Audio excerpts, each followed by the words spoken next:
rất nhiều.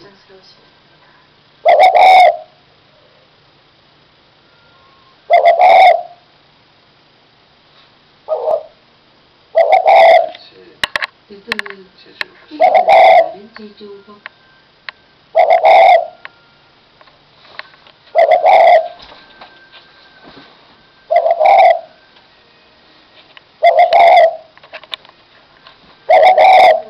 Điều tương tự về trên kế hoạch của đại dân không?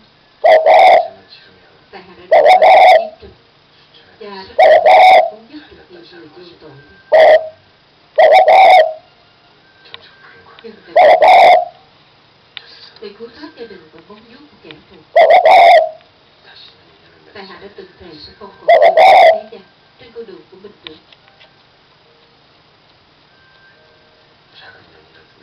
Nhưng cũng đã thề sẽ làm hết sức có thể để bảo vệ nhân viên tại hạ gặp trên đường đời.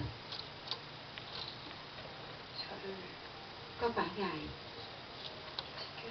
muốn bảo vệ phụ nữ không?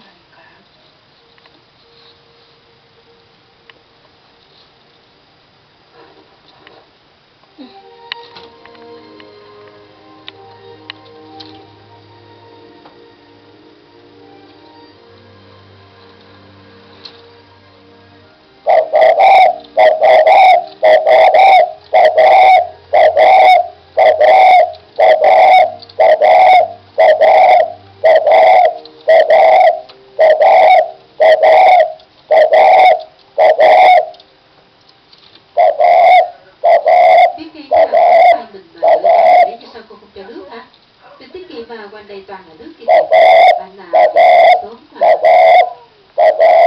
đừng nghịch nữa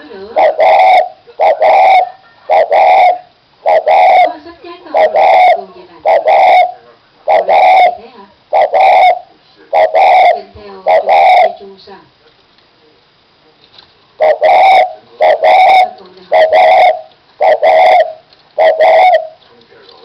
Santaha đã đi xa lắm rồi.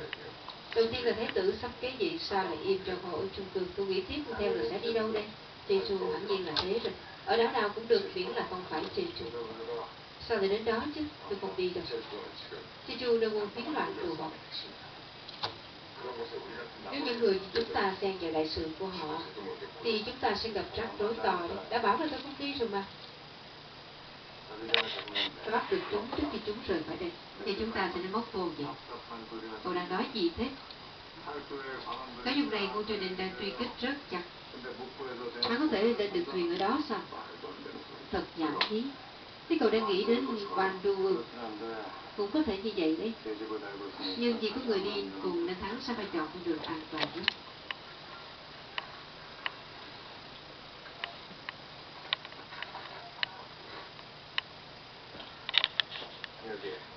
Đây. Hắn sẽ đi từ đây rồi hướng ra biển.